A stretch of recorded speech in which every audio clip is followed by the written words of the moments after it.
Bom, estamos aqui atendendo uma parceria do Instituto de Engenharia com o Conselho Regional de Engenharia e Agronomia de Minas Gerais, através do edital de chamamento público 001-2024, em sua etapa 2, que gerou o termo de colaboração 57-2024, onde a gente vem fazendo uma série de podcasts sobre as várias, com os profissionais das várias atividades das engenharias, né?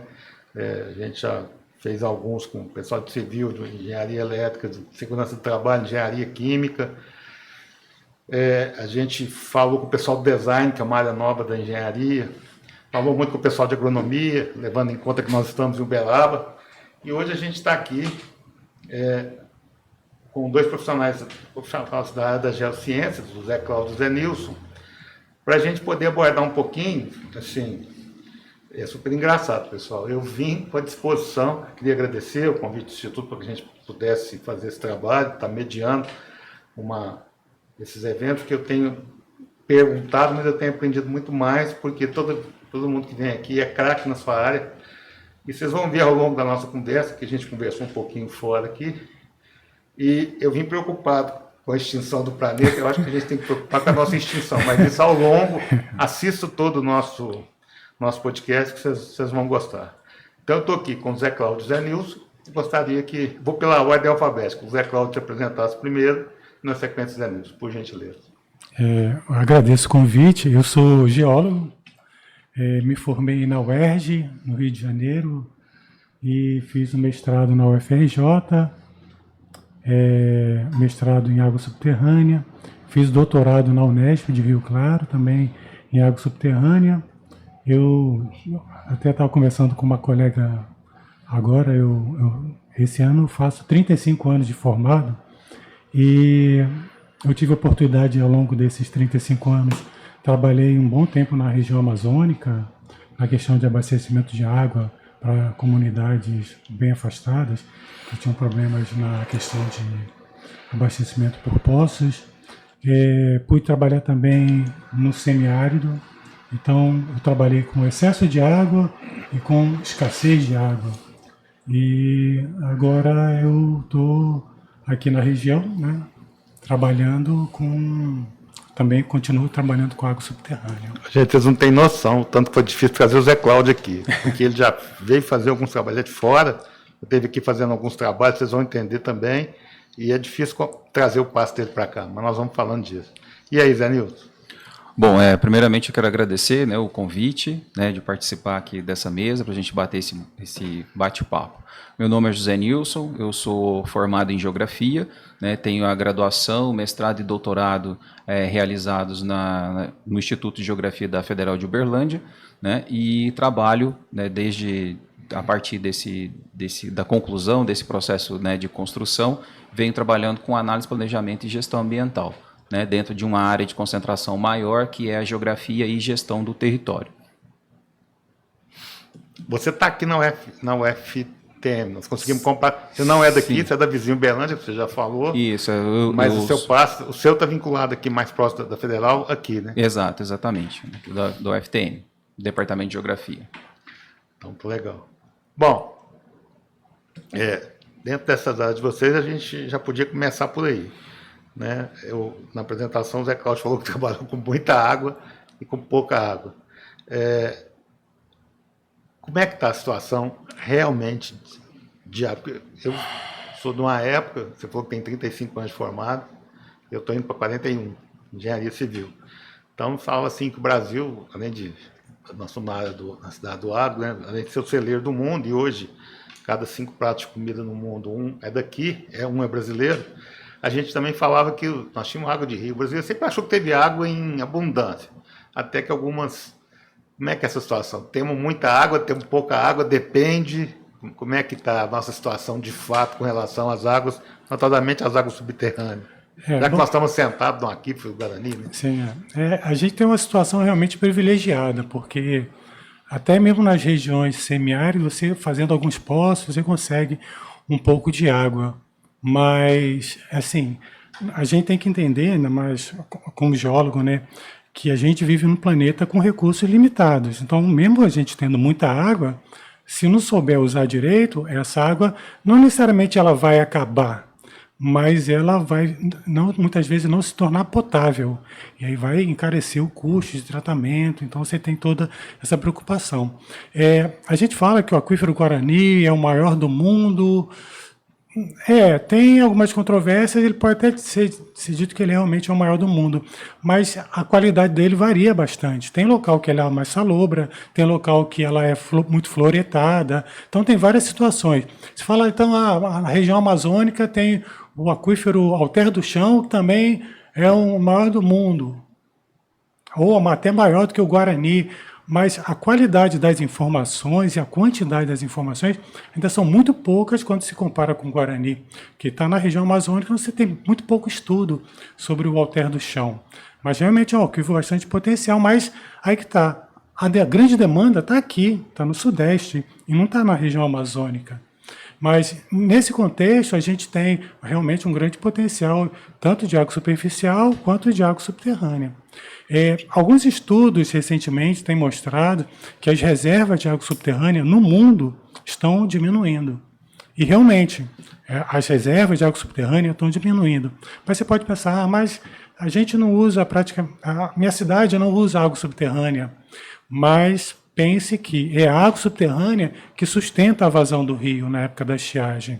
Então, o que a gente observa, né, nesse estudo que eu fiz, na minha tese de doutorado, que as reservas de água subterrânea no Triângulo Mineiro estão cada vez menores. E as vazões dos rios na época da estiagem estão cada vez menores, independente da chuva. Então, como a nossa área é bastante forte no agronegócio, né, na área agrícola, na agropecuária, então há uma preocupação. Então, a gente é um grande potencial em termos de recursos hídricos, mas nós estamos vendo que essa disponibilidade ela está diminuindo. É claro que você pode manejar melhor o solo, manejar melhor esses recursos, fazer um melhor gerenciamento para dar uma certa sustentabilidade. E quando eu digo sustentabilidade, na verdade é mais prolongar o uso dessa água por um tempo maior. Mas realmente a gente tem um grande potencial, mas não necessariamente para esbanjar assim como... A gente não tem água para desperdício, né? Sim, nós realmente exatamente. temos que usar um recurso que, na certa forma, ele é finito. Sim. Ou ele tende a algum momento ter suas dificuldades. Então, se a gente não souber usar...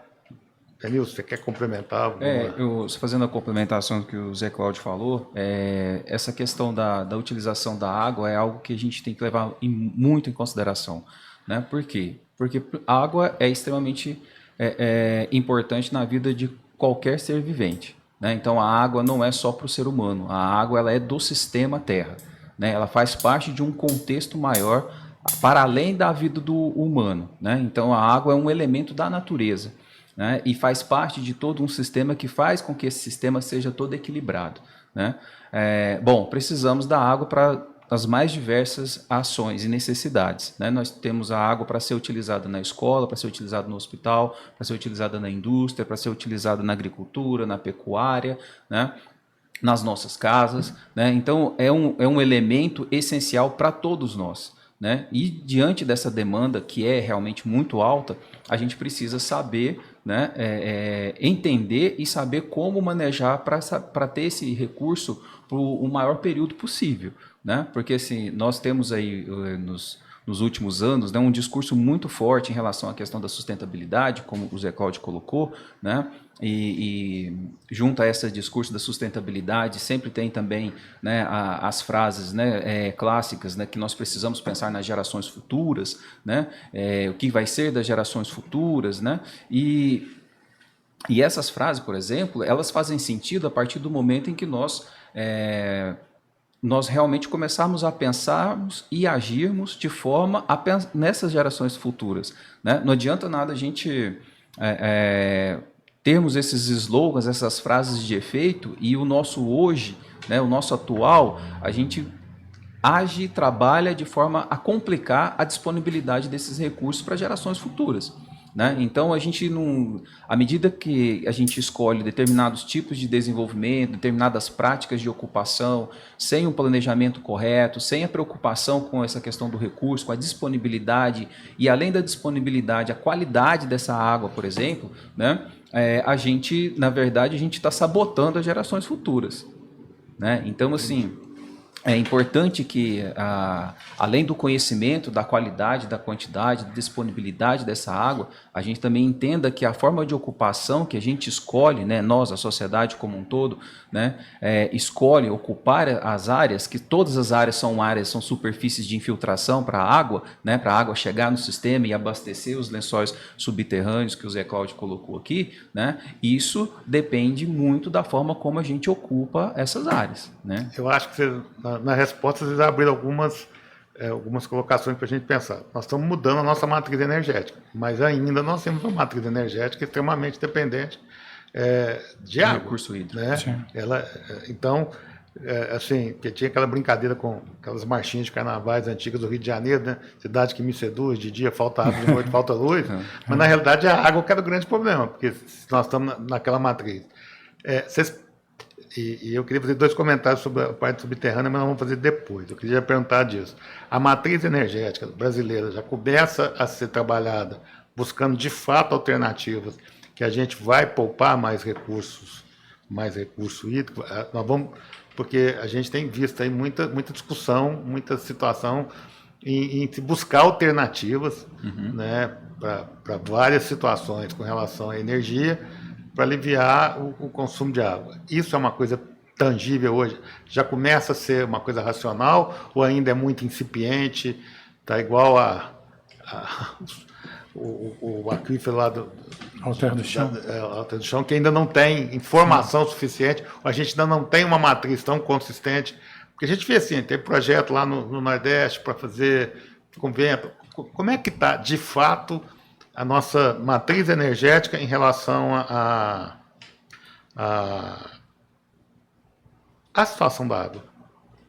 Bom, eu vejo que nós estamos entrando num grande divisor de águas onde a gente vai ter que pensar o que fazer frente à questão das mudanças climáticas e a diminuição da vazão dos rios, principalmente na época da estiagem.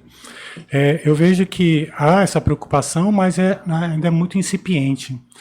Por exemplo, uma coisa que muitas vezes não é colocada, como eu trabalhei no semiárido, a gente tinha alguns projetos lá na região de Barreiras, Luiz Eduardo, em que era muito comum os agricultores utilizarem poços, e poços, assim, se a gente pensa que o Guarani consegue produzir aqui 200 mil litros por hora, lá são poços que produzem 400, 600 mil litros por hora, eram verdadeiros rios subterrâneos, né? Então você tem uma disponibilidade muito grande de água subterrânea, mas que ajuda na vazão do rio.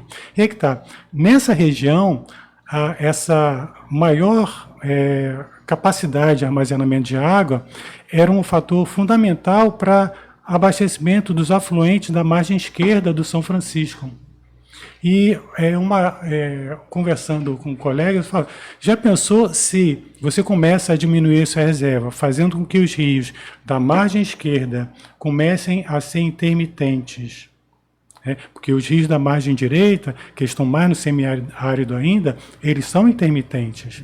Os da margem esquerda não são, exatamente por causa a gente chama do aquífero Urucuia, que é um bolsão de areia bem pura mesmo, de mais de 400 metros de espessura, que armazena essa água. Então, se você tem um comprometimento desses rios, o que vai acontecer? Você vai diminuir a vazão do São Francisco. E em questão energética, a barragem de Sobradinho vai tender a entrar em colapso, exatamente por não ter capacidade de gerar energia para quem? Somente para o Nordeste. Mas ainda mais que a gente pensa que o nosso sistema energético é todo interligado, isso compromete grande parte do país. Então, essa preocupação, essa visão de olhar mais à frente e ver as possíveis consequências, ela tem que ser passada para o restante da população, passada para para os gestores menores, gestores municipais, estaduais, porque muitas vezes essa mudança na política energética, ela está só na cúpula do governo. No federal, né? Isso, e não é repassado. Muitas vezes as pessoas não entendem a necessidade de você começar a pensar em alternativas, planos B, porque a gente vai chegar no momento que a gente vai ter que tomar uma decisão, e muitas vezes essa decisão ela já deveria ter sido repensada e planejada, e não pode ser feita de um momento para o outro. Então, eu acho que a gente está realmente num momento muito incipiente ainda de... A engenharia nacional, nas suas várias nuances, tem condição de dar resposta a todas essas situações. Sim, Talvez sim. falte realmente o que a gente chama de planejamento numa empresa, principalmente planejamento estratégico, mas olhando para a empresa privada e olhando como planos plurianuais de governo, Sim, de sim. Estado e não só de Isso, governo, isso, isso. que é De entender Estado. o Brasil como um país, como uma nação, Isso, que como- tem uma dimensão enorme, continental, e que tem que tratar essas diferenças para que se equilibre e fique bom para todo mundo. Né? Porque a gente fala assim, no caso de Uberaba, nós estamos ficando 60 dias esse ano praticamente sem chuva, ou mais um pouco, quase 200 dias. 180 dias. 180, cravado. 190, foi. E com a chuva que deu no sul, fala assim, fala para o pessoal do Rio Grande do Sul que não teve chuva esse ano aqui, o cara fala, você está de brincadeira. Então, eu creio que falta talvez, né, essa consciência cidadã, inclusive, essa consciência de entender, né, e esse podcast, gente, vem exatamente nessa linha. A gente está levando uma informação qualificada, a gente está provocando a nossa, não só a comunidade de engenharia, né, nós temos aqui na nossa região 5.000 profissionais registrados no CREA Uberaba, com as 8 cidades do entorno, né, Sacramento, Conquista, Conceição, Delta, Viríssimo, Nova Ponte e outras. E a gente fica falando o seguinte, alternativa tem. Né? E do jeito que vocês estão colocando, eu vou te dar a palavra, mas é engraçado porque, tipo assim, tinha uma questão política envolvendo o Triângulo. O Triângulo teve uma época que ele quis emancipar. Aí alguém fala, não, o Triângulo nunca vai, não vai haver governador mineiro que vai deixar o Triângulo emancipar, porque o Triângulo é a caixa d'água do estado de Minas. Quer dizer, as barragens estão todas aqui. Né? Então, assim, alguma coisa, então a gente tem que pensar que num estado como o nosso, nós temos que contribuir para cá e para os demais. Essa conscientização, vem ao menos melhorando, talvez num passo lento, não na forma técnica como deveria, mas a gente já pode falar, por isso eu fiz a pergunta da matriz, devagarzinho, pelo menos a gente tem uma esperança que, de uma certa forma, os nossos governos, não estamos falando de política não, hein, gente, nós estamos falando de gestão pública, de recurso público, pensando em serviço à população, quem, ao menos está saindo um pouco, nós estamos saindo do casulo, começa a chegar, né, na ponta essa preocupação, a gente começa, eu penso que sim, nós estamos inclusive discutindo isso aqui agora, então a gente está, pelo menos conscientizando nós estamos, mas você percebe, Zé Nilson, que já há pelo menos uma movimentação um pouco melhor do que há 20, 30 anos atrás? Sim, eu percebo. Eu percebo que, se nós compararmos na época que eu estava na graduação, por exemplo, né, a nossa sensibilização a essas questões ambientais eram muito diferentes do que eu vejo com a população que eu trabalho hoje, né, na universidade. Né? O pessoal de hoje ele é muito mais engajado, né, com a questão ambiental, né, muito mais afeto às questões ambientais, né, nos mais amplos, nos mais variados sentidos e campos da temática ambiental. Né, não é somente com a questão da água, não é só a questão do solo, é no conjunto, né, da obra, né, pensando de uma forma mais sistêmica, né, e o entendimento dentro das pessoas com quem eu tenho contato, dos alunos que a gente tem ajudado, né, a contribuído aí ao longo da história na sua formação, vem construindo uma formação também muito mais assentada, com uma preocupação forte com as questões ambientais. Não só ambientais, eu até digo, na universidade eu até uso o termo, eu evito o ambiental para falar do socioambiental, né? porque quando a gente fala do ambiental, dá uma impressão muito mais ecológica, às vezes, das questões, dos problemas, e aí parece que o social fica um pouco afastado. E dá uma né? ideia de chiitismo, porque o pessoal está preocupado com uma coisa que não tem, aí entra em conflito com o setor produtivo, notadamente, o pessoal do Isso, agro exatamente. começa a achar, e não Acho é que nada disso. Né? Não é, né? Então, assim, eu particularmente trabalho muito essa questão do socioambiental, né? Para que as pessoas entendam que elas fazem parte do problema também, né? E nesse sentido, eu já venho percebendo já há longos anos que as pessoas vêm adquirindo uma conscientização, uma sensibilização maior para as questões ambientais, né?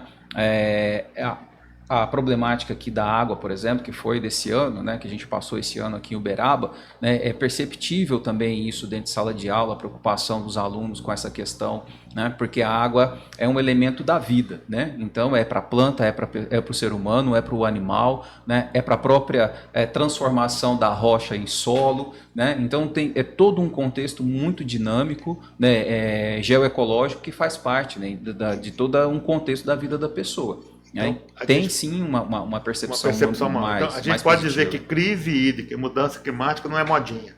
Não é um assunto de agora que vai... A gente pode dizer, dependendo inclusive essas várias COPs que estão aí, o mundo vem numa preocupação, até porque, acho que é nítido, né, para quem tem mais aí de 35, já passou de 40, é perceptível que algumas mudanças, alguns efeitos mais danosos, eles vêm ocorrendo com espaço de tempo menor e com uma intensidade maior. Não precisa ser mais ou menos isso, não precisa ser nem profissional de engenharia, nem estar na área, nem estar estudando, porque é perceptível. Né? A gente vê estiagens maiores que a gente não era acostumado a ver, a gente vê situações... E outra coisa, mundo afora. Né? A gente vai falar de alguns casos aqui, mas a gente viveu algumas situações na Espanha, por exemplo, onde idosos faleceram porque eles ficam na parte de terra e a chuva veio de tal forma que quem estava em cima não deu conta de buscar quem estava embaixo. Então não é modinha.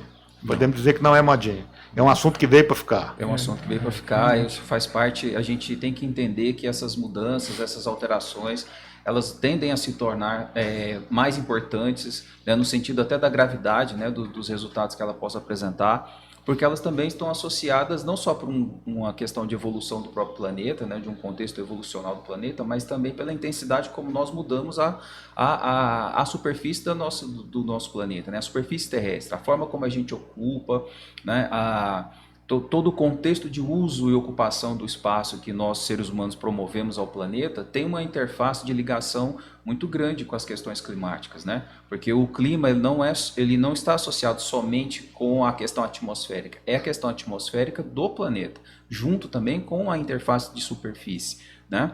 Então, à medida que a gente vai alterando, e a gente precisa alterar, né, pelas nossas necessidades, né, isso tende a se agravar. Né? E a velocidade com que esses eventos, do ponto de vista temporal, né, do espaço temporal, a tendência é que esses eventos ocorram em espaços de tempo mais curtos. Né? Então, nós, seres humanos, eu particularmente, assim, eu não vejo nós, seres humanos, como o causador da mudança climática, mas um intensificador dela. Né? Então, porque a mudança climática, se você buscar na história geológica do planeta, né, o Zé Cláudio é geólogo, vai saber até falar isso melhor que eu. O planeta passou já por mudanças climáticas ao longo da sua construção em si. Né? Então, esse período que nós estamos vivenciando, ele tem um acréscimo que agora nós temos o ser humano, né, na superfície terrestre, causando transformações nessa superfície. Essa superfície, essas alterações, causam implicações na dinâmica do planeta. Né? Você pode pensar, mas nós aqui em Uberaba, o que eu fiz de tão importante assim que causa essa mudança nessa dinâmica? Mas não é só eu ou só você, é o contexto do mundo. São 7 né? bilhões e meio de cidadãos Exatamente. pelo mundo. Precisando de alimento, precisando de água, precisando de moradia. E é justo, né? Já que estamos na face da Terra, temos que saber ocupar, temos que ocupar, porque o ser humano precisa viver, precisa morar, precisa dormir, precisa comer, precisa progredir, precisa estudar. No passado nós ocupávamos cavernas, agora nós ocupamos cidades. Exatamente. Então, essa ocupação ambiental, essa ocupação do nosso ambiente, ela tem realmente, assim, a gente fala de forma desordenada, mas de uma certa forma, talvez o erro não esteja em ocupar, mas na forma Sim. como se ocupa. É isso? Exatamente. A pergunta eu fiz de também. forma correta, aprendi direitinho. Não é ocupar é Tem, justo. é necessário. A forma como se ocupa. Exatamente. E uma coisa interessante, assim, a gente tem mecanismos exatamente para direcionar esse processo de ocupação, que é o nosso plano diretor.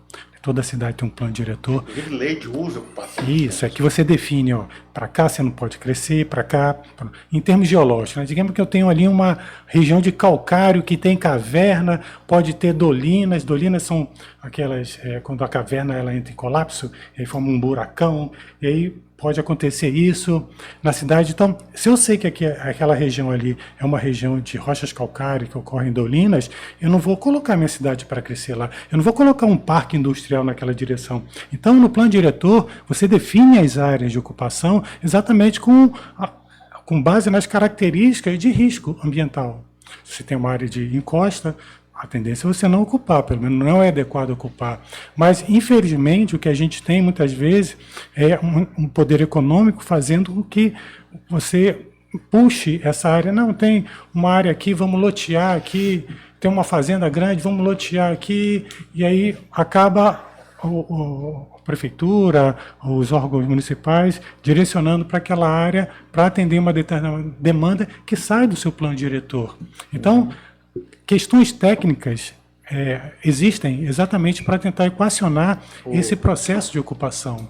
Mas muitas vezes questões econômicas acabam sendo envolvidas. Questões econômicas e políticas acabam influenciando as decisões políticas. Isso, e você acaba comprometendo todo o processo. Cláudio, eu posso dar um depoimento pessoal. Eu, de novo, repito, uma satisfação ter sido contratado pelo Instituto de Engenharia para poder fazer a mediação. Eu já fui secretário de planejamento daqui, de Uberaba.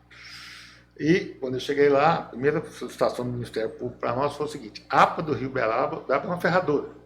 Eu vou trazer esse case porque vocês foram contatados e fizeram o plano de manejo da APA do Rio Uberaba. Então, ó, é uma ferradura, o Uberaba cresce para todo lado, não mexe na APA do Rio Uberaba. E, de repente, a gente tinha amigo, gente para quem eu sou engenheiro, já trabalhei, fiz obra. Os amigos chegam no poder, viram secretário e não... E o Uberaba era uma roda muito engraçada, porque a cidade é mais ou menos igual a Marte, elas crescem em círculo. Você sai do ponto central, você vai fazendo circunferência, você vai de forma equânime. Uberaba não, parecia uma estrela, tinha ponta para cá, ponta para lá. Então a gente fez umas adequações tentando. Nossa, isso gera. E eu percebo que as pessoas não entendem o seguinte: é questão do margem e giro. Qualquer negócio só ganha dinheiro de duas formas em negócio.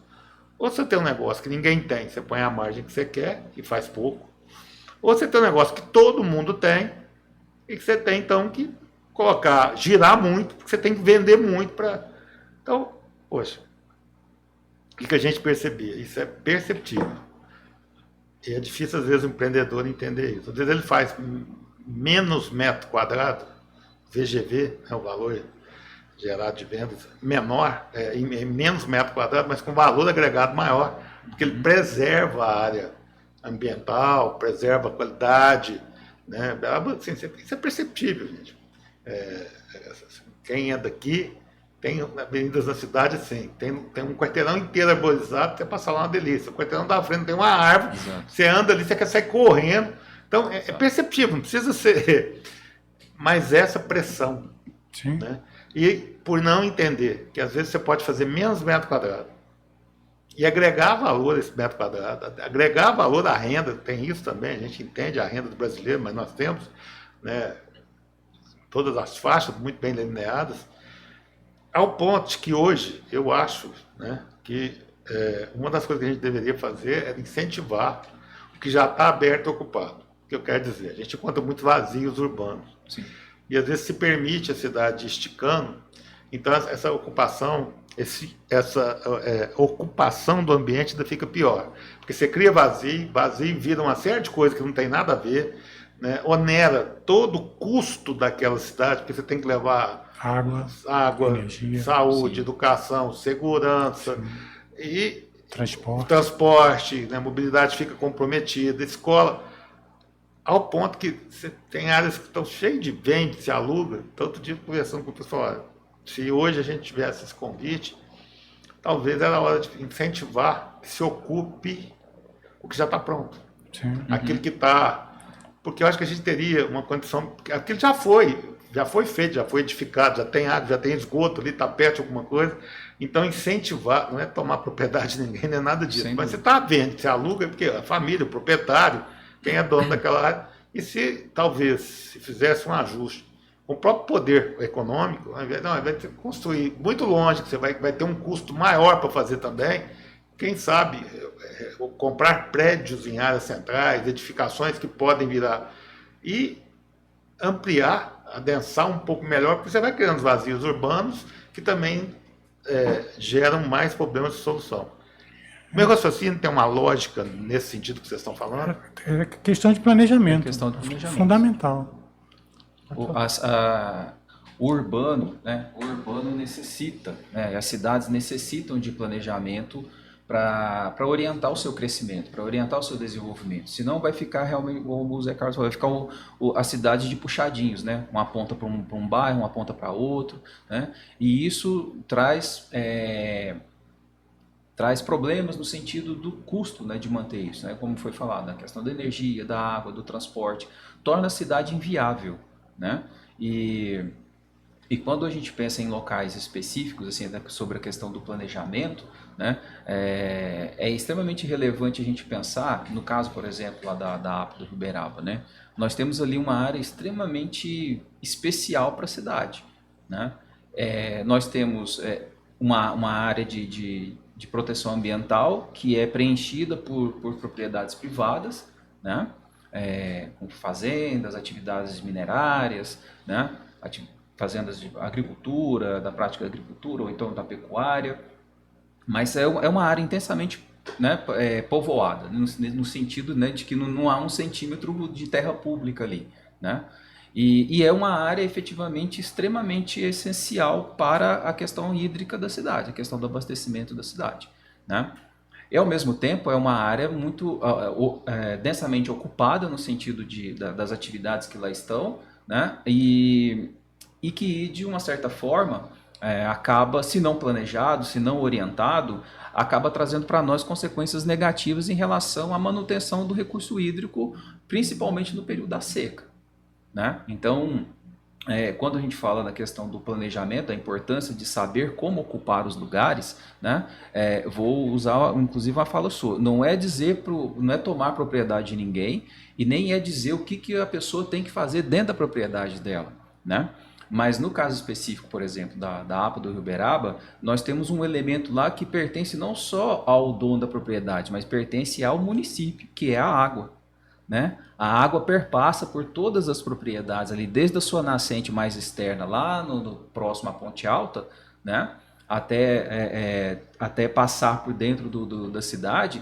Toda essa água, ela praticamente ela é nascente dentro da APA do Uberaba, né? Então, se a gente não cuida, né, se não há um esforço conjunto entre os proprietários, né, entre as atividades, né, produtivas que são desenvolvidas lá, juntamente com a gestão pública e eu digo mais, assim, com apoio, né, de órgãos institucionais como o Embrapa, Epamig, Emater, né, IEF, né, num esforço conjunto, a própria Codal, né, que já é a gestora em si, né, da APA, né, num esforço conjunto de pensar, olha, como que nós vamos poder contribuir para a gente fazer com que essa água fique por mais tempo aqui, né, para poder abastecer a cidade justamente no período mais crítico que ela precisa, né? Se a gente não conseguir fazer isso, a gente vai ter grandes dificuldades ainda relacionado ao abastecimento de água, porque até a possibilidade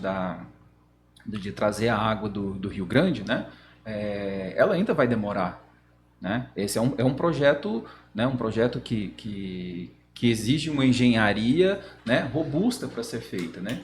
E isso não vai ser feito da noite para o dia. Então, até isso acontecer, existe a possibilidade, né? Existe a possibilidade da gente passar por problemas igual nós passamos esse ano em relação ao abastecimento, né? Em relação a ser favorável, eu acho que é uma alternativa, eu entendo como uma alternativa positiva, porém, eu acredito que essa alternativa ela não pode estar desassociada da conservação da bacia da APA do Rio Uberaba.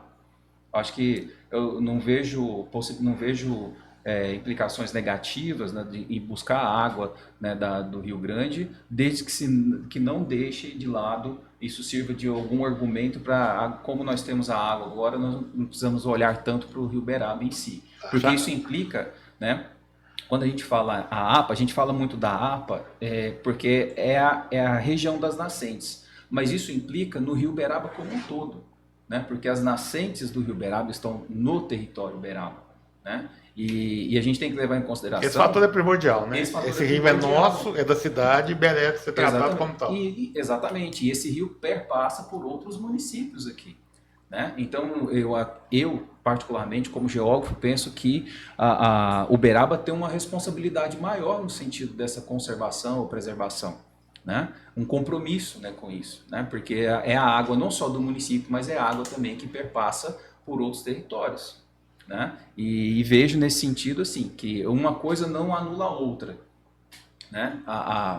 Um trabalho conjunto de planejamento, de inserção de técnicas de conservação de água e solo dentro dessas propriedades, trabalhar em conjunto com os proprietários, não é dizer para ele o que ele tem que plantar dentro da área dele não, né?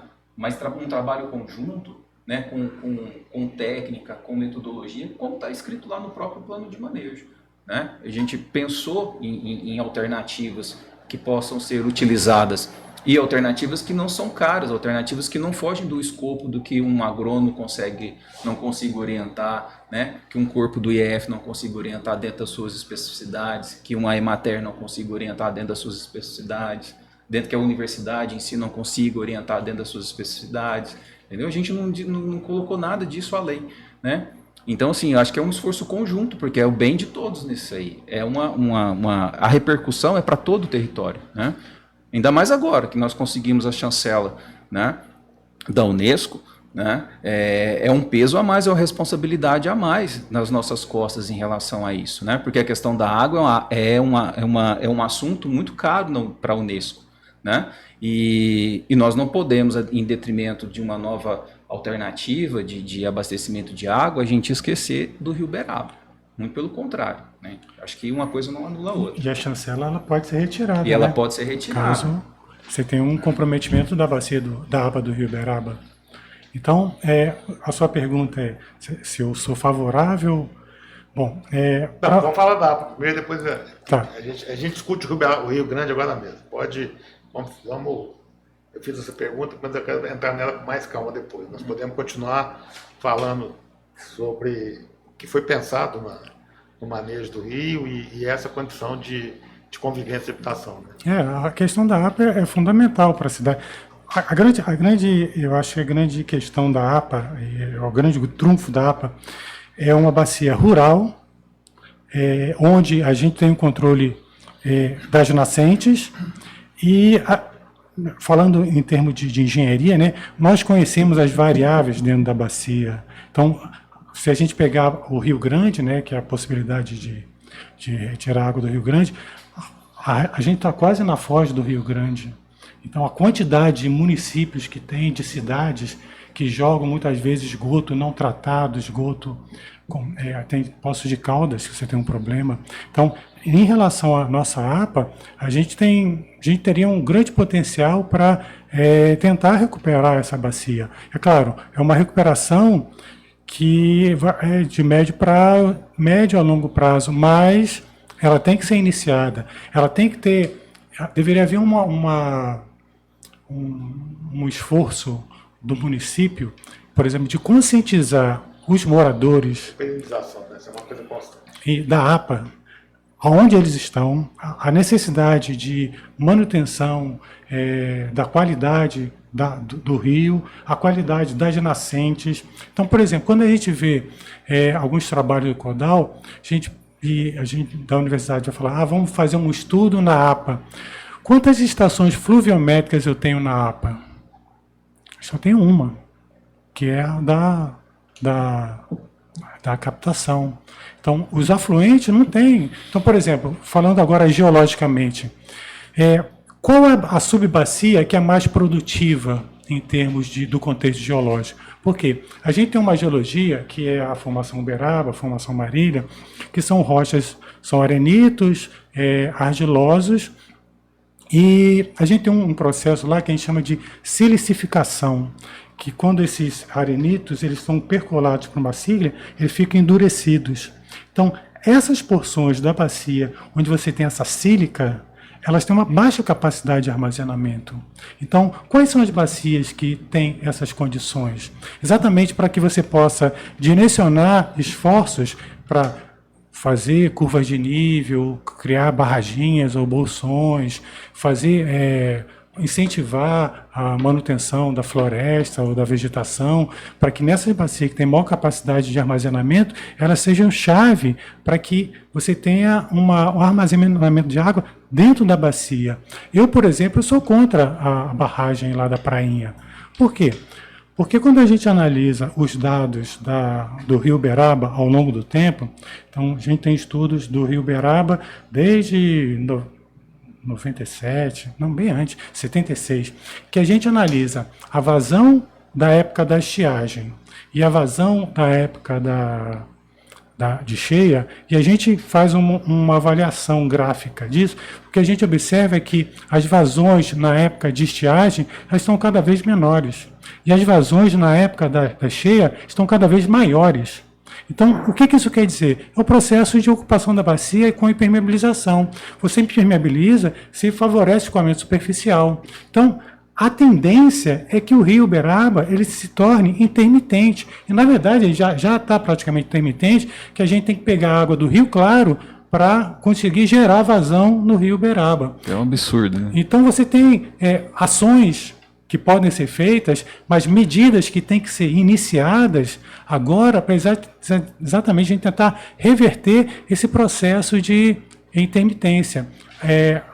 Tem estudos também que eu faço junto com a Agronelli, em que a gente procura ver quais são as medidas que a gente pode utilizar, seja curvas de nível, barragem, em que a gente monitora a vazão do rio ao longo do tempo, ver o comportamento dele, principalmente em relação à contribuição da água subterrânea, e ver em quais partes das bacias, né, no caso são 3 bacias, que é a Fazenda São Francisco, da Agronelli, a gente consegue aumentar a vazão no período de estiagem, ou seja, armazenar a água no subsolo para que ela possa ser disponibilizada. Então, quando a gente analisa esse gráfico em que você vê a vazão de estiagem está cada vez menor e a vazão da cheia está cada vez maior, isso quer dizer que o problema está relacionado ao processo de uso-ocupação. Não tem nada a ver com, esse ano teve menos chuva e aí teve esse problema. Na verdade, ele foi agravado por conta dessas condições. E a barragem em si, da prainha, o que ela vai fazer? Ela vai pegar a água da chuva e armazenar ali.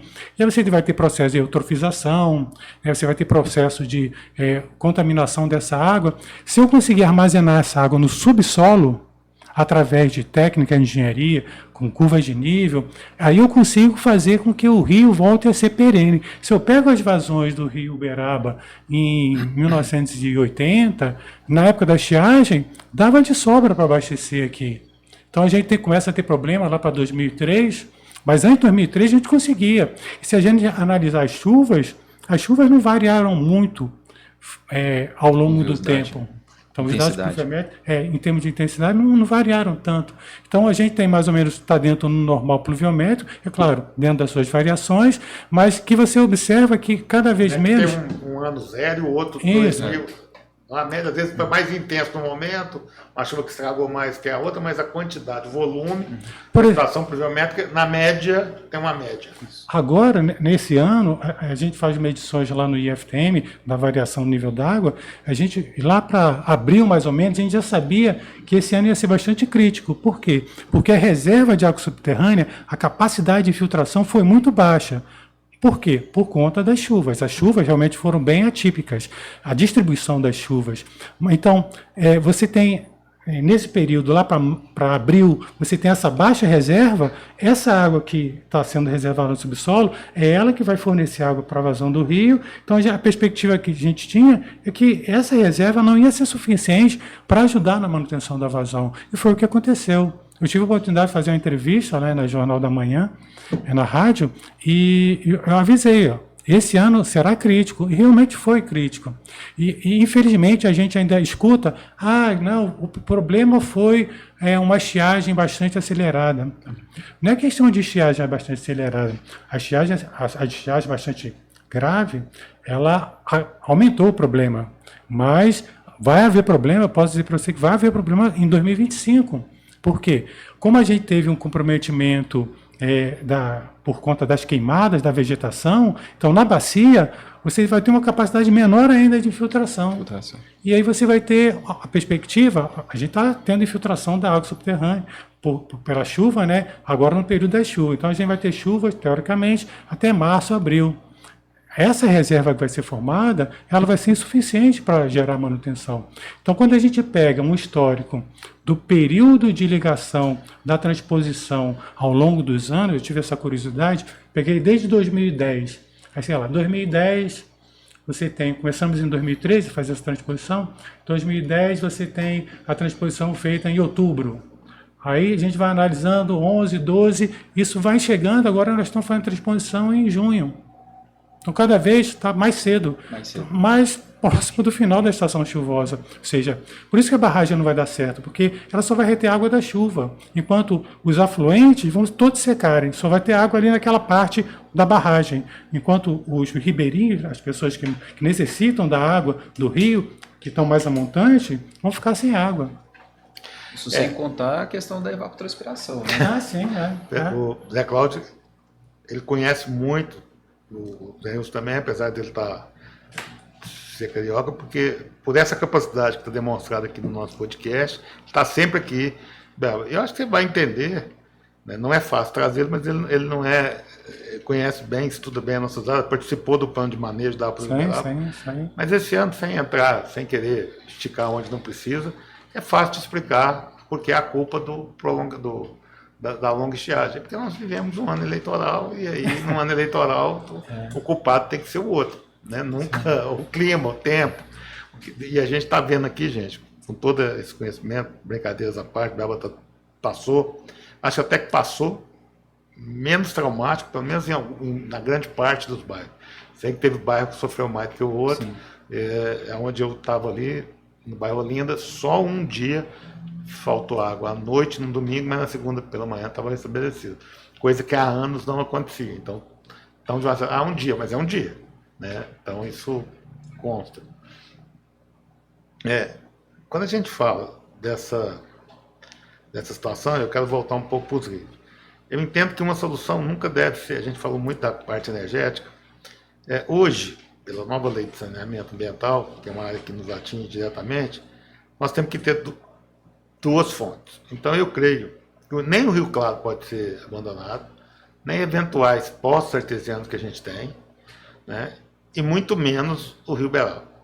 Mas eu particularmente vejo o Rio Grande como uma solução assim, para a gente ter uma segunda alternativa, para a gente ter tempo de combater desperdício. Tem muita coisa implícita aí, né? Muito desperdício e precisa ser entendido o que é medir desperdício. De repente fala assim, pega 1 litro d'água, trata e joga meio fora. Não é que perde ao longo, tem uma série de situações aí. Mas efetivamente, eu, por exemplo, sou um defensor do Rio Grande como esse processo todo. Porque, por exemplo, a gente escuta, não sei se é fato, os pivôs da irrigação que estão lá no Rio Beraba, às vezes ou estão subutilizados, ou tem que... Houve muita essa discussão. Nós somos do agro e temos ou não temos, como é que a gente administra isso? Então eu acho que pensar nesse investimento do Rio Grande, que eu acho que tem até um certo atraso, já que ele... Porque quando se fala no Rio Araguari, eu acho que ele ainda é mais difícil do que o Rio Grande para nós, até pelo próprio volume e pelo tipo de ocupação. Mas óbvio que só vai funcionar, dependendo de investimento a ser feito ou não, se todo o restante for trabalhado. Então, patrimônio APA do Rio Beraba, a interligação via Rio Claro dos nossos postos não podem nunca ser abandonados. Nem de forma legal, porque nós temos que ter duas, nós não podemos ter uma só, e ao mesmo tempo tem uma série de implicações, já que vocês mesmos falaram que a água não é só para o humano, né? Tem que ter espaço. Beraba é a cidade do Sudeste que tem, talvez, a maior capacidade de produção. Sou o maior produtor de cana, sou um grande produtor de cenoura, temos produção de soja, milho. Então, eu acho que cuidar bem desses recursos, dessa ocupação, no sentido de ter, mas tem que saber usar, porque senão vira, assim, eu tive uma experiência na China que me chamou muita atenção.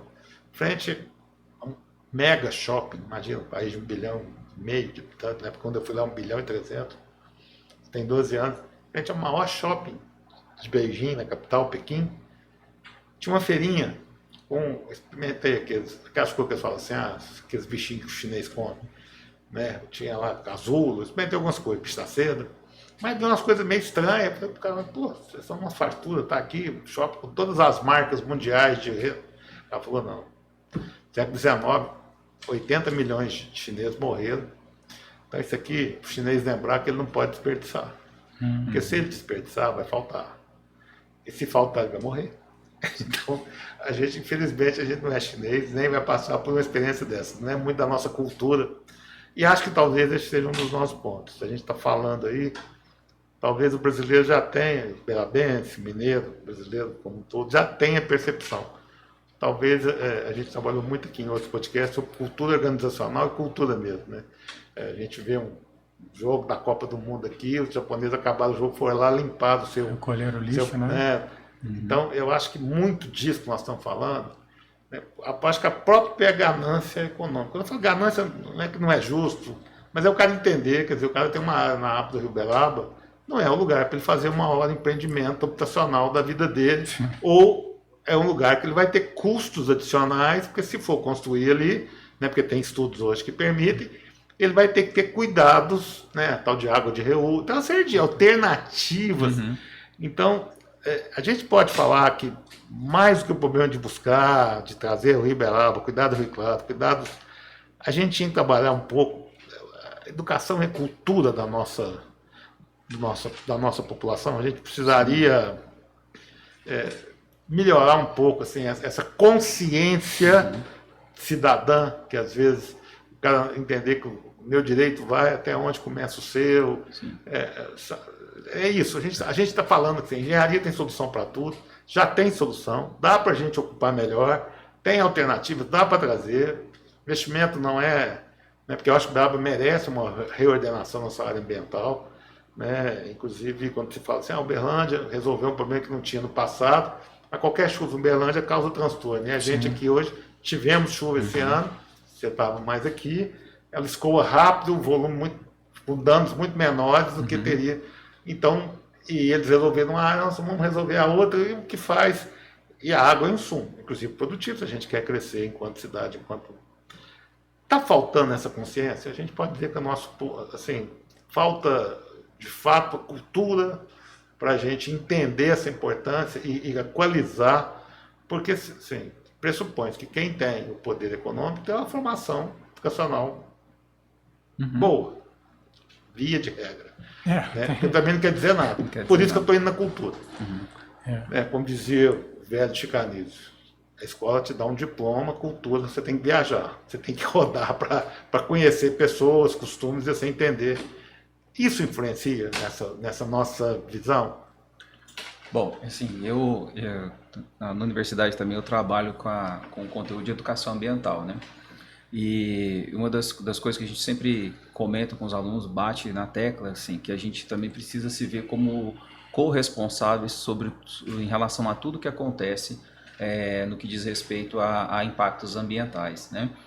Por que isso? Porque tudo que a gente vê relacionado a impactos ambientais, eles estão associados às mais variadas formas de produção, seja a produção de alimentos, seja a produção de energia, seja a produção de produtos tecnológicos, né? E tudo isso visa atender uma demanda, né? Essa demanda somos nós, né? Os demandantes, né? E então assim, a gente quer morar numa casa melhor, deseja morar numa casa melhor, a gente deseja ter uma roupa melhor, a gente deseja ter alimentos melhores em casa, né? E a gente deseja usufruir das benesses, né, que a tecnologia nos proporciona, né? Então, assim, tudo isso acontece porque existe, né, o mercado consumidor que é o demandante dessas coisas, né? E, obviamente, a gente tem que entender que não tem como produzir efetivamente, né, gerar energia, produzir um smartphone, produzir um computador, a roupa que a gente usa. Não tem como fazer isso, né, esses produtos chegarem até nós sem a gente alterar a paisagem. Né? A gente precisa da água, precisa de energia elétrica. Até alguns anos atrás, a grande produtora de energia elétrica era a usina hidroelétrica. Né? E se a gente precisa de alimento, a gente precisa transformar o ambiente que é natural e transformá-lo num ambiente, né, de cultivar. Né? Então, se a gente usa uma roupa, né, da mesma forma. Então, assim, querendo ou não, às vezes algumas pessoas ainda relutam em entender isso, mas nós temos uma responsabilidade com o impacto ambiental também.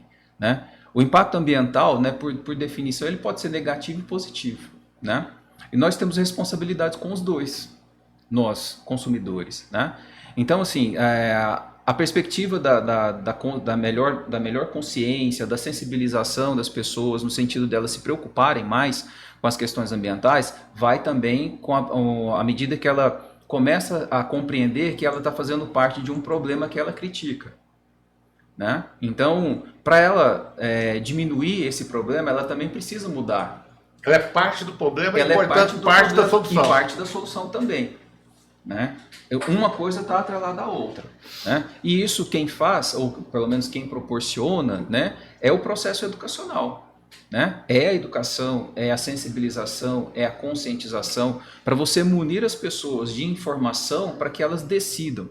Né? Mas que elas decidam de uma forma realmente consciente, de que ela participa do problema, na construção do problema ou da dificuldade, mas ela também pode participar da questão da solução. Então vamos pensar em como produzir melhor, em como fazer melhor, em como impactar menos, né? Para nos causar menos problema com a água, por exemplo. Né? Então, não é efetivamente dizer o que cada um tem que fazer no sentido você pode comprar tal coisa, você não. Nós somos não é um país isso, livre, né? capitalista, e portanto temos que respeitar, mas dentro de regras. Dentro de regras, porque não tem jeito. A gente vive, todos nós, a nossa sociedade ela é regida por legislações, por regulamentações, de certa forma. Já no dicionário, né? Dever vem antes do direito. Exato. Nós temos direito, né? Mas temos dever. Exatamente, porque a gente vive em sociedade. Então, o ditado popular, né? O meu direito vai até onde o seu, né? Vai também, onde chega até o seu. E a gente tem que entender isso, porque por viver em sociedade, a gente precisa entender que o espaço que eu ocupo é um espaço que pode ser ocupado pelo outro também, né? Compartilhado com o outro. Né? E nesse sentido, para compartilhar, a gente precisa obedecer regras, a gente precisa entender que regulamentações elas são necessárias para que a gente possa compartilhar melhor isso. E aí, evidentemente, eu entro na questão da educação, porque ela é um processo chave, apesar de lento, né? Que é um processo que demanda tempo, né? Mas é o processo mais acertado para a gente conseguir construir uma mente mais coletiva, positiva, né? Entendendo o papel de cada um dentro desse processo que é relacionado à parte tanto do que diz respeito à construção do impacto positivo quanto negativo na sociedade. Né? Então não tem como fugir da questão da educação. A educação ela é um pilar de transformação, é um pilar da construção. Né? E não tem como. E isso vale não só para quem trabalha, quem vai ser professor um dia, vai trabalhar com um aluno dentro de sala de aula, isso vale para qualquer profissional. Né? A educação ela precisa estar entremeada em todas as áreas do conhecimento, né? Porque a minha área, por ser das ciências, o pé também dentro das ciências humanas, eu preciso pensar no humano, né? Mas eu tenho a minha formação também que me atribui qualificações para pensar no ambiente, para pensar na paisagem, para pensar no natural, né?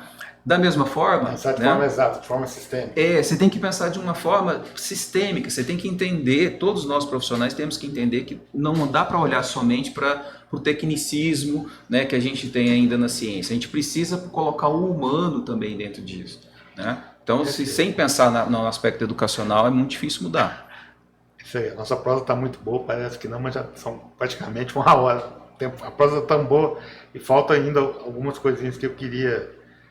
primeiro é sobre, a gente falou que antes, eu queria rapidamente a gente falar sobre o que eu chamei de case Porto Alegre, vocês me deram uma explicação bacana, eu queria que, né, a história do relevo, o case Porto Alegre, aonde disso tudo que a gente falou, essas enchentes que assolaram do Sul, mais especificamente, vou falar, a capital do Sul, Porto Alegre, Rio Grande do Sul, o que tem a ver, o que teve de... falar, foi no lugar errado, não foi, da ideia de que é um rio, tiraram o rio dali, secou, desviou o caminho, de repente construíram a cidade, a água percola e busca caminhos sempre mais fáceis, subterrâneos. Qual foi o case? O que nós podemos falar do episódio de Porto Alegre? Tinha um projeto lá em 1900 e tanto, ninguém usou, veio o pessoal de fora. O que é o case de Porto Alegre? Aonde essa forma nossa de usar mal O espaço país físico, terra, né, influenciou naquela situação lá? Eu acho assim, em relação a Porto Alegre, é uma situação bem clássica, onde você tem uma área que era inundável, então foram feitas obras de engenharia para tentar minimizar, então você tem aquelas, tipo umas barragens que foram feitas, né? Foram elevadas, né? Para exatamente conter a inundação, a possível inundação, né? Com previsões para determinada quantidade de chuva que ali fosse barrado. A utilização das bombas, né, também. Aí você tem um problema da falta de manutenção desse sistema. Tá? Isso agrava uma situação. Mas a situação da cidade se realmente é uma área inundável.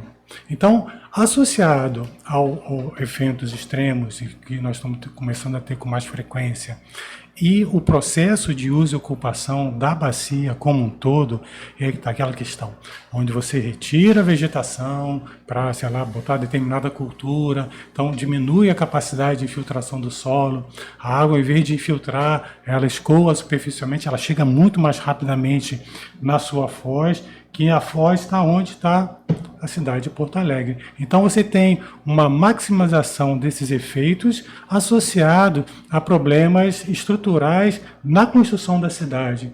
Então, na verdade, você tem uma conjunção de fatores que fez com que gerasse o problema tão sério em Porto Alegre. É claro que você pode contornar com obra de engenharia, mas é que está, por conta desse contexto de ser uma área de risco, você necessita investir exatamente para minimizar esses efeitos, tentar mitigar esses efeitos exatamente porque você está numa área de risco. O ideal é que não se ocupasse uma área de risco, né, uma área sujeita a inundação ou que fosse escorregamento, mas você poderia então criar processos de engenharia para tentar minimizar esses efeitos. Acho que de respeitar a técnica, uma hora, a natureza, a terra. Cobra, né? Cobra, porque não tem jeito. Assim, por mais que o homem tente, né, com todo o conhecimento, com toda a tecnologia que se tem hoje, acho pouquíssimo provável que o homem consiga domar a natureza, né? Mas a gente tem condições, com toda essa tecnologia, com toda a ciência que é disponível no mundo hoje, a gente pensar em engenharias, em obras, né, em mecanismos que consigam diminuir o sofrimento das pessoas. Né? Eu acho que o grande viés dessas grandes obras, né, é justamente o bem que ela vai trazer, é justamente não deixar que o sofrimento seja muito grande, né? Porque impedir a ocorrência é impossível. Né? Tanto é que o evento extremo lá em 2, 3 dias choveu mais de 400 milímetros, né? Um evento extremo desse não tem como segurar. Né? Não tem como segurar. Tanto é que o efeito não ficou só em Porto Alegre, né? O efeito começou em outras cidades menores, a montante do rio, né? da bacia hidrográfica. Atingiu municípios, né? Áreas urbanas de municípios que estavam muito próximos das áreas de vazante dos rios. Né? Então, assim, é uma questão assim, cultural também, né? De muitas cidades no nosso país que começaram a nascer justamente à margem de rios. Né? E a margem de rios elas começaram e a margem de rios elas continuaram. Né? E à medida que a cidade vai crescendo, o tempo vai passando, vai impermeabilizando, essa dinâmica de água superficial muda. Né? E o rio continua sempre o mesmo, com a mesma calha, para suportar essa água que vem chegando de superfície. Tudo né? que nós falamos aqui se aplica especificamente lá. Quer dizer, Sim, todo sim. o processo que ao longo desse podcast a gente foi trabalhando, Sim. acontece lá. Eu cheguei aqui hoje, uma pergunta para fazer para os dois, já que a gente está falando de uma ciência que estuda o planeta Terra, é se nós estamos caminhando para a destruição da Terra. Mas eu já estou começando a entender que não é destruição da Terra, né? Mas nós estamos caminhando para a nossa autodestruição. Eu entendo que sim. Do ponto de vista de evolução, eu acho que nós não temos essa capacidade de destruir o planeta Terra, né, na acepção clara dessas palavras. Nós temos condições claras de destruir os espaços que esse planeta Terra nos proporciona como ambientes para a vida, para manter a vida, entendeu? Isso nós temos condições e, por consequência, não tendo esses ambientes, nós também, né? A Terra vai continuar. Nós naturalmente vamos, mas em algum momento nós vamos contribuir para ir todo mundo uma vez, mais rápido antes do juízo final. Eu acredito muito mais numa perspectiva de que a gente tem a capacidade de, da mesma forma que a gente tem a capacidade de minimizar os impactos que nós causamos, nós temos também essa capacidade de acelerar os problemas oriundos desses impactos, né? Então a gente tem condições de, um exemplo claro, né, que eu vou colocar aqui, né? Na região sul do nosso país, nós temos problemas de arenização, né? Parte dessa arenização ela está associada ao mau uso da terra. E esse mau uso da terra está associado ao quê? Ao uso exacerbado desse solo, né? Ou seja, é aquela produção atrás de produção, sem fazer, né, repor ao solo minimamente aquilo que ele doa aos cultivares, né? E isso chegou em um determinado nível, né, que não se consegue plantar mais nada. Então você tem grandes areais, né, que foram produzidos em decorrência de ações antrópicas mal executadas, né? Justamente com essa questão de objetivar lucro, né, o dinheiro e tudo mais e tal, que mais né? atrapalha. Então aí nesse ponto, né, a gente acaba criando um ambiente que a gente não consegue mais utilizar ele para nada, né? E isso implica desertificação do sul, né?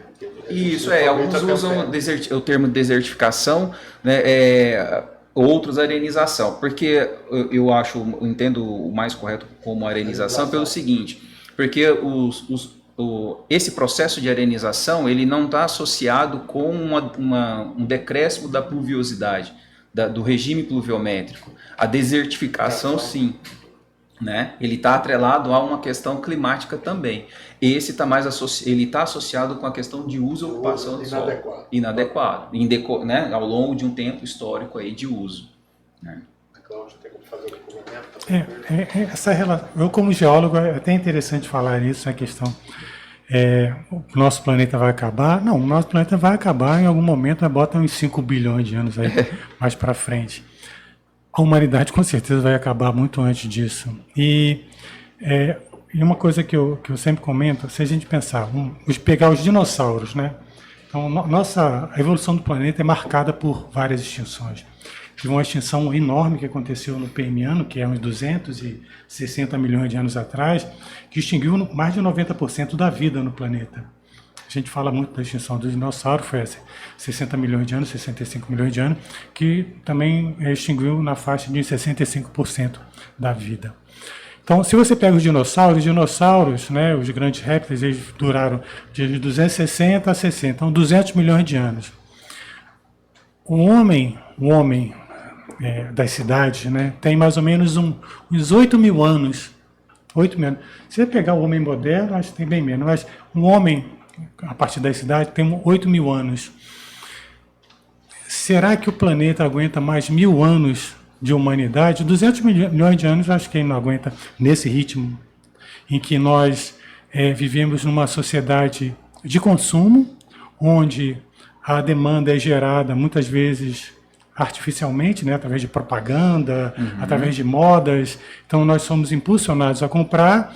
Quando nós compramos, necessariamente a matéria-prima do nosso planeta foi retirada e essa matéria-prima está acabando. Sim. E o que a gente vai fazer quando ela acabar? Então, necessariamente, vai chegar um momento que a gente vai mudar a nossa forma de encarar o meio ambiente, a nossa forma de lidar em sociedade. Essa questão do consumismo, né, que vem basicamente depois da Segunda Guerra Mundial. Então você tem uma cultura que não consegue sobreviver com a disponibilidade de recursos naturais que o nosso planeta tem. Então, Eu acho que antes do planeta acabar, a gente vai primeiro.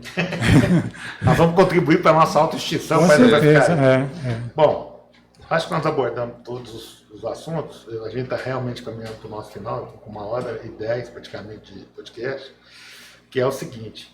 Eu sempre pergunto aqui, antes de abrir para as despedidas, o que eu podia ter perguntado que eu não perguntei? O que faltou a gente falar? É a pergunta para os dois. O que faltou Zé Cláudio, o que faltou Zé Nilson, o que a gente não tocou e que poderia ter sido tocado aqui. A gente foi falando de tudo Sim. um pouco. Acho que a gente Certo. conseguiu dar uma... Quem assistir todo esse podcast depois aos seus cortes, então, pessoal, fica atento que vai ser material rico, vale a pena.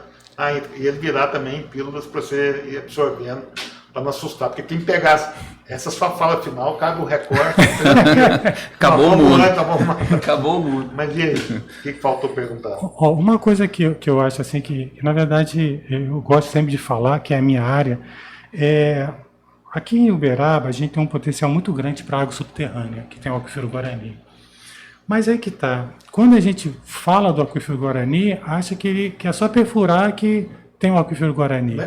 O aquífero não é Maná, fica adubando tudo dá. Não tem isso, não. Não é assim. Aliás, dizem que ele vem reduzindo, né? Isso, Escutei Bem isso. reduzindo. O presidente do Codal aqui, que numa reunião fora de Minas, outro estado, ele estava com o pessoal da área, e eles falaram com ele que vem.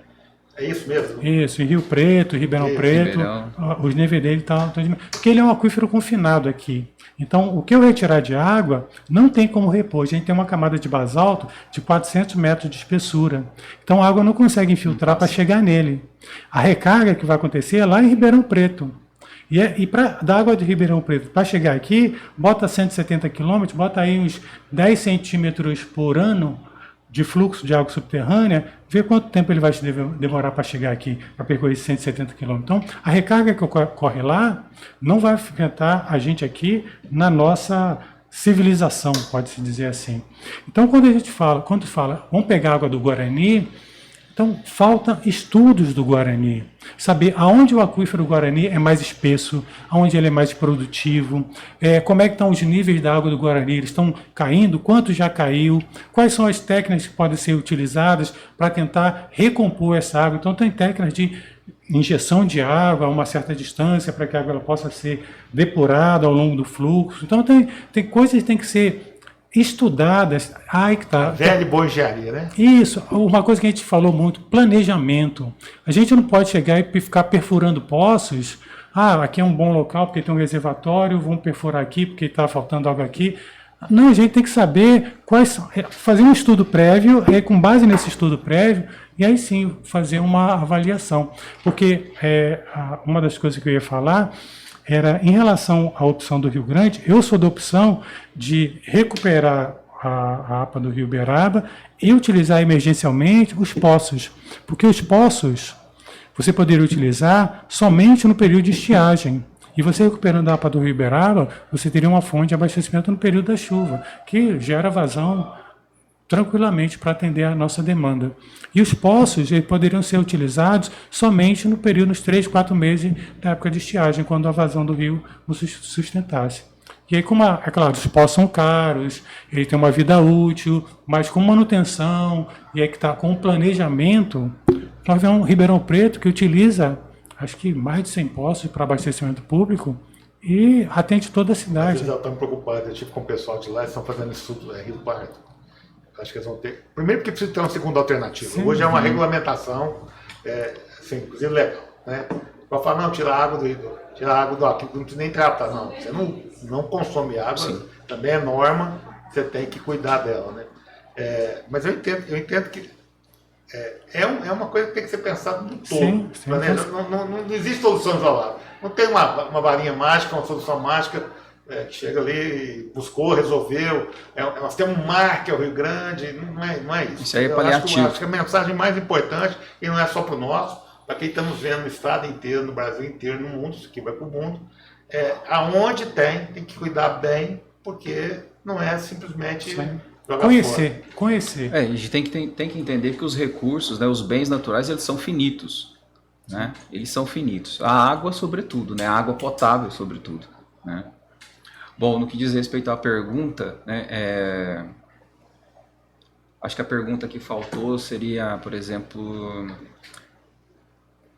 como que a gestão pública pode participar, né, desse processo de gestão do recurso hídrico, sobretudo, que foi um tema que a gente conversou aqui bastante, né?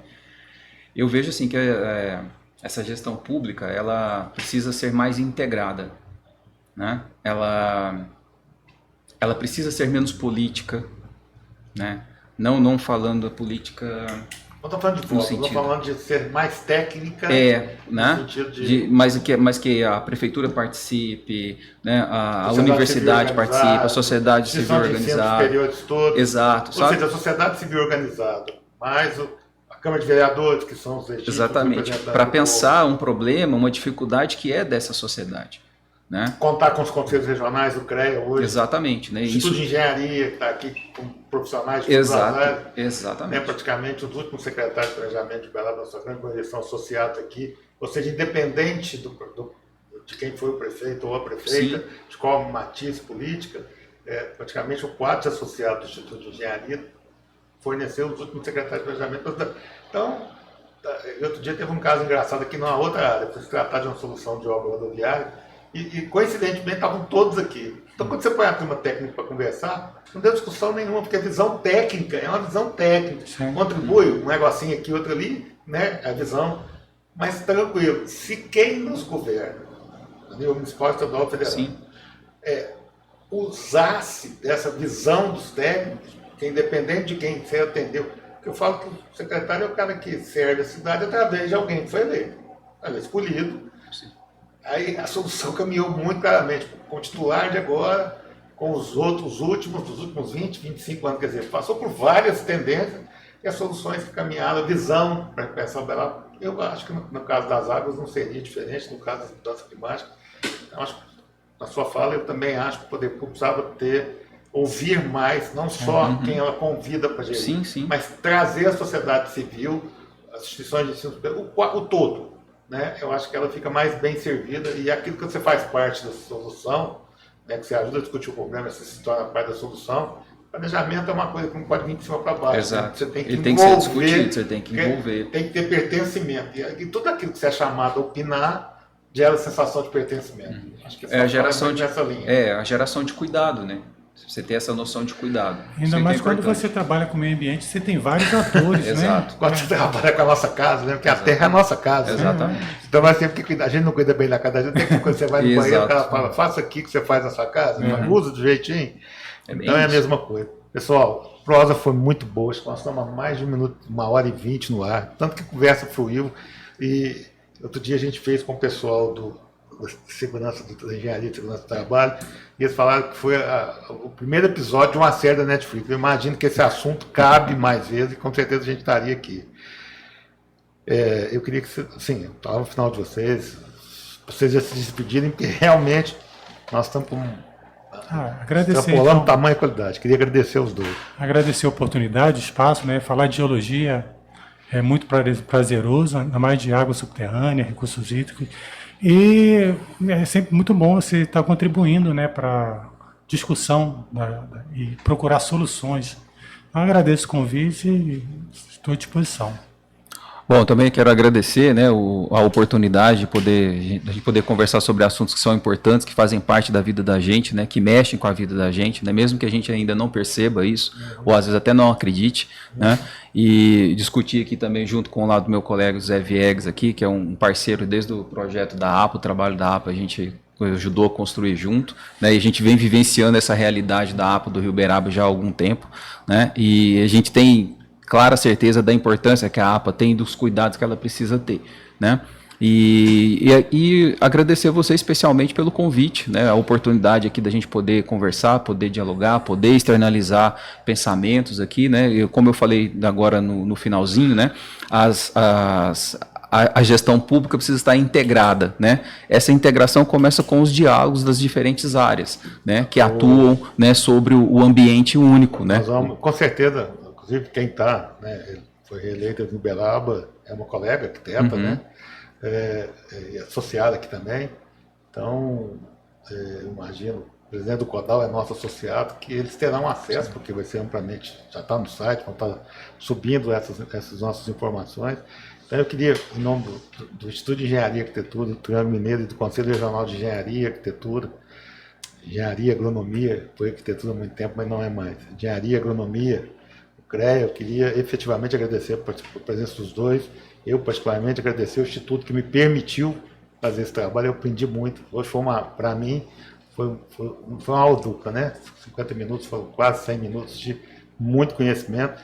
Queria agradecê-lo e agradecer ao CREA que, através do chamamento público 01/2024, que gerou esse termo de cooperação 57/2024, nos permitiu fazer essa série de eventos que vão contribuir para enriquecer, mostrando a importância das engenharias, a importância da agronomia, a importância da geociência, a importância do design, que são as atividades principais do nosso sistema, do nosso Conselho Regional, levar tanta informação a partir daqui do Instituto, porque hoje os conselhos usam muitas instituições, porque nós estamos na ponta falando com os profissionais, a gente está aqui conversando em gerar conhecimento e informação, porque a gente pode depender que a parte técnica é fundamental, né? Quando se ignora conceitos técnicos, quando se deixa a engenharia de lado, a sociedade perde, né, no seu todo, porque ficam coisas mais caras, ficam situações inacabadas e por aí vai. Então, muito obrigado aos dois, foi um prazer. Valeu, gente. Obrigado.